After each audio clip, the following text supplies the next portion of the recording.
already deserve to feel better. Oftentimes, when I start working with a client and we dig into stuff, there can be some things from their past where maybe they felt that it was their responsibility to take care of everyone else. Maybe they felt that a family member, a parent, or their kids was their main responsibility in life, and taking time for self can feel selfish at times. And when you're dealing with any kind of critical illness, any health problem that's going on, for myself, it was MS. And in the past, I went through a phase of my life where I was trying to take care of everyone around me and not realizing what an impact it was having on me.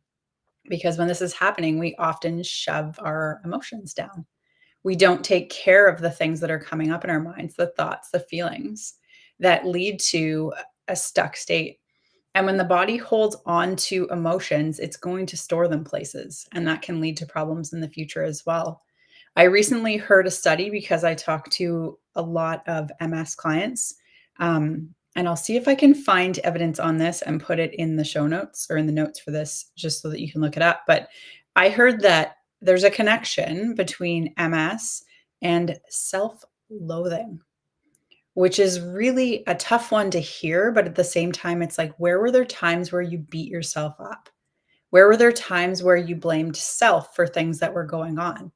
And when it comes to health stuff, conversations I have with clients all the time too, it's the way we do one thing is the way we do everything. So if you're the kind of person who on the outside is overreacting because it's like, I have to do all these things for my kids, I have to do all these things for my family, I have to make sure that the job gets done, I need to move forward in my career, I need to, and the list goes on and on and on. And so we're just like checking all the things off the list, getting stuff done, even when we're tired, even when the body needs some support and some rest. On the outside, you're getting all kinds of things done. You're neglecting self care. Well, on the inside, your body can be hyper reacting as well. And if you think about it, autoimmune is your immune system is hyper reactive. Makes sense with the self loathing as well, because it's like the body is essentially attacking itself because there's maybe guilt, or there's some sort of feeling of unease, unsettlement inside of ourselves that cause us to respond in a different way. So, what if you're already worthy of being healthy? What if health is possible for you? And this is an interesting question. I was listening to a James Wedmore thing this morning. It's talking about money and how some people feel that they're unworthy of money, of earning money, that it's, for other people and it's not for me. And the same concept can be transferred over to a conversation about health. And what he said that I thought was really interesting and really landed with me. I'm going to speak to your unconscious mind for a moment now. So, your conscious mind might be like, that made no sense, but it does. Your unconscious mind will get the message here. And so, if we're operating from a belief of not deserving, when it comes to health, if we're operating from a belief that we don't deserve health, how will you know if this was not true? So, if you're operating from a belief that you don't deserve health, that maybe you haven't done enough, you haven't done enough for other people, you haven't been enough of a martyr to take care of all the other people and get enough done on this in this planet to be deserving of health. How would you know if that is not true? What evidence would need to be present to already prove this to be not true? It's kind of a double negative. It sounds really confusing, but look around yourself. Watch in your day and see where things pop up for you of evidence that disproves the belief that you're not worthy of getting healthy, that there's not things you can do. I've had a lot of clients recently in terms of interesting stories where they're just like, I'm actually like, things are going in the right direction. I mentioned yesterday I had a one woman that I hadn't talked to since January of this year, and life has been kind of all over the place for her, but you know what she's doing? She's focusing on what she's putting into her body in terms of food, and she's focusing on giving herself some lifestyle changes. So the things that she's absorbing mentally, the things she's watching, the things she's talking about. And when we focus on these things, our thoughts will change. Thoughts create feelings, feelings create actions, actions create results. If you want a different outcome, we don't start at the outcome, we start up here at the thinking side of things. And this applies to health as well. And this is a concept that I get can be very difficult to grasp. If you had told me this 10 years ago, I would have thought you were crazy. So if you think that this is a little out there for you, try it on. It's something you can definitely do. A mantra that I shared yesterday that I share often with people, you can make it your own any way you want, but the whole point is to focus on what you want. How often do we focus on the things that we don't want? I don't want to smoke anymore. I don't want to snack in the evenings. I don't want to gain any more weight. I don't want all of the things that we focus on that we don't want. Your unconscious mind negates, it doesn't understand negatives. So if you're saying, I don't want to snack in the evening, what if you like lob the don't off that? What did you just say? What are you repeating to yourself over and over again? I want to snack in the evening. So we need to shift the perspective here and focus on what are the things we want. When it comes to health, every day I'm getting healthier and healthier. That's an example. You can make it your own, you can customize it, but make sure it's in present tense and that it's focusing on what you actually do want. Because the reticular activating system, part of our brain, is always looking to prove us right. So if you're consistently saying to yourself over and over again, I don't deserve to be healthy. Yes, that would lob off the don't, and you're getting, I deserve to be healthy, but it's the energy around it. Focusing on, I'm getting healthier every day. I'm getting stronger every day. Every day, my relationships are getting better. I'm having better communication with my children.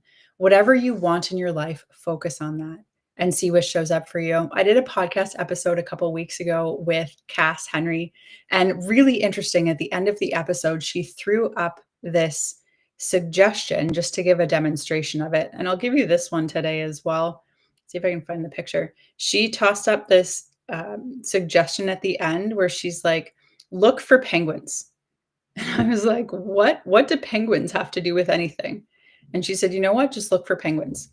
Because if you can focus on something as like not important as that, and then see proof that what you're thinking about will show you what you're will like show up in your life, why can't we shift what we're focusing on and thinking about to something useful? So I looked for penguins after we recorded that episode. And that evening, I was watching a show with my spouse, a show that we've been watching for like a while, The Mentalist. There was no reason at all for there to be penguins on this show. And sure enough, a penguin comes up on the TV. And I do this kind of thing all the time. So I wasn't entirely surprised by it, but it's also really cool to demonstrate for yourself just how much is possible. So every day I'm getting healthier and healthier. Put your own twist on it. And my challenge for you today is repeat this to yourself for the next week. Multiple times a day, if possible, would be great. And just notice what shows up for you. Maybe you have a little bit more energy. Maybe there's a little bit more concentration and focus. It's not about changing things overnight. It's just about rewiring your system, rewiring this computer basically that we live in to start focusing on bringing to us the things that we want. If we think about it, we don't tell our heart to beat every time it beats. We don't tell our lungs to breathe every time we breathe. Our unconscious mind does that for us. And our unconscious mind is also the center, the command center when it comes to health and well-being. So if we're focusing on how crappy our health is and we're wondering why it's continuing to get crappier, maybe the thinking needs to change. Focus on what you want and then be amazed when it shows up for you. And let me know. Tag me in Instagram at kate.mcdowell.wellness in your stories or wherever, but I would love to hear it. I'm getting so many stories from people recently about how positive things are changing and happening in their health. And it's just from changing beliefs, changing mindset. If we can go to a movie and the movie makes us cry, and the person wasn't actually in danger, or the animal wasn't actually hurt, or the child wasn't whatever was happening in the movie wasn't actually happening, that's a great example of a physical response to suggestion. So why can't we use suggestion to be able to help us get the things that we want? The truth is we can. So start doing it. And I would love to hear your experience.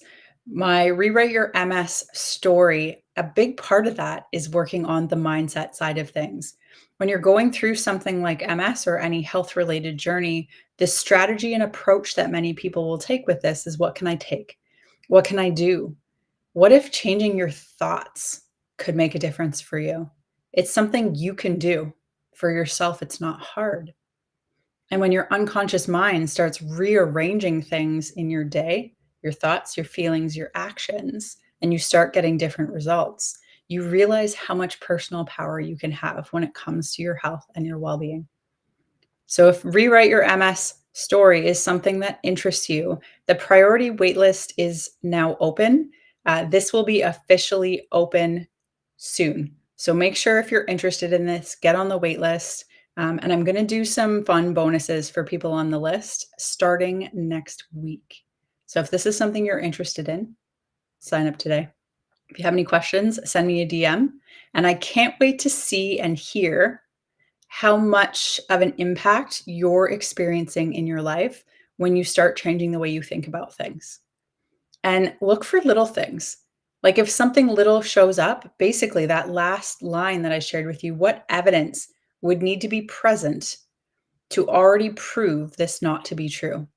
So the belief that there's nothing I can do when it comes to my health, that for me came from my doctor. The first time when I was diagnosed with MS, there's nothing you can do, is a belief that I picked up then. And so for years, I thought that was true. But where can you see evidence that it's not true? Imagine if you cut your finger. Do you have to tell it how to heal? No, it'll heal itself. Why can't we help our bodies do the same thing? So look for little signs. And I'm excited to hear everything that comes up for you.